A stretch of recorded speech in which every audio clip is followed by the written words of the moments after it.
It's morning, everyone. The tank is clean. Now the reefers, welcome back to the channel. Today we are going to talk about starfish. So if you've been thinking about keeping a starfish in your home aquarium, watch this video because I've picked up a starfish. I'm acclimatizing the starfish. I'm going to share some tips today on how you can keep a starfish in your home aquarium and things to look out for when things are going wrong. So without further ado, let's get into it. The key to success for a starfish is to understand that starfish are a little bit pathetic. If something changes, the starfish will literally just go, I'm going to die. This is a really good example of how pathetic a starfish is. It's a bit cold in here.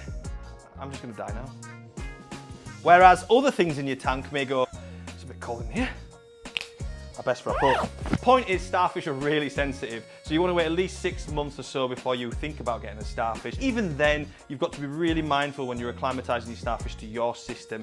You can't have a starfish in a tank that's not matured. You'll waste your money and you'll end up actually killing your starfish. A few things to look out for show signs that your tank is maturing. Coral and algae growth on your rocks. Things like sponges, which reside in lower lighted areas of your tank. Check the sump for sponges. Plenty of pods in your tank and other similar microfauna. And of course, you have consistent stability within your tank. That's found by regularly checking your perimeters. Those are a few things to look out for to make sure your tank's ready to home a starfish. Well, make sure your tank is mature. That's the first thing I would say. Unfortunately, if you're new to the hobby, starfish is not something you're going to be able to keep straight away. When you go to pick your starfish up, do some checks first. As I say, always observations. Check its legs. There's nothing missing from the legs. How's the colour of the starfish for the starfish that you're getting? Is it vibrant in colour? Does it look chunky and healthy? Is it fixed strongly to the glass? You know, check all these things when you're in the shop. And one of the keys to success when keeping a starfish starts from the moment you leave the shop. Make sure the starfish temperature is maintained from shop to home. If it's cold, you can do that by using a polybox or some type of insulated bag.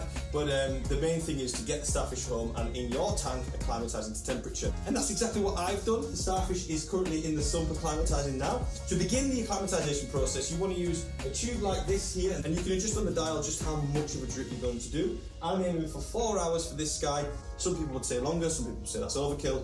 I'm not going to risk it. If it's overkill, I'm going to do that, and I'm going to suggest that you do that too. For anyone who says longer, I can only go on my own experiences, and 4 hours was the right number for me. Now, my last starfish that I kept for many years sadly perished, and that was due to my own mistakes when I changed the substrate. I changed the substrate too quickly, and unfortunately, I overlooked the fact that the perimeters were going to change significantly, which they did. And I sadly lost the starfish a few weeks later. So lessons to be learned. The starfish is now in the sump and it's acclimatizing. The next step is just to wait. Be mindful it's a long acclimatization process, so you may have to replace your salt water in your tank with a few litres of salt just to backfill the salt lost through the acclimatization process. So once you've patiently waited for the acclimatization process to take place, it's time to add your starfish to the tank. When introducing your starfish into the tank and you've done all those things, you must make sure you do not take your starfish out of the water. We normally do that with fish. We acclimatize our fish, then we net them out and put them in the tank. We don't add water to the tank, but in this instance, we do. Good tip would be to remove some of the water from the bag before you place the bag into the tank. You only really need enough water in there to make sure that the starfish is still submerged in water. Now, this is perfectly safe to do. You've acclimatized the starfish, so most of the water in that bag anyway is going to be from your system. Ordinarily, we don't want to put any other water in our tank. When taking the starfish out of the bag, I go in with my hand. So I picked the Red Sea starfish this time because they do grow up to 30 centimetres, and I thought that we have a position available in the cleanup crew department which would allow the starfish to hopefully turn over a bit of sand, eating the detritus from the back wall and the rocks. And this Red Sea starfish is completely reef safe. They're usually found in rocky sandy areas, tend to feed off detritus and scrap, but be mindful that sometimes there may not be enough food in there, depending on what cleanup crew you've currently got in your tank, and if your starfish is not doing well, you may have to feed it. And I'm going to feed my starfish every week, certainly through the first few weeks, just to make sure that he's got enough food to access to support him to thrive in my tank.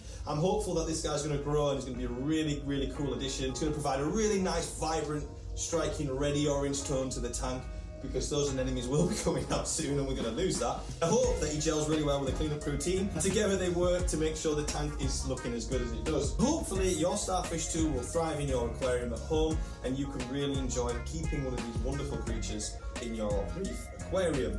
Thank you for watching the video as always. I hope you find this helpful. As I always say, please help me beat the algorithm. Like and subscribe to the channel if you've enjoyed this content. There's going to be plenty more salty content coming, and as always, there's plenty more seeing the fish. Thank you.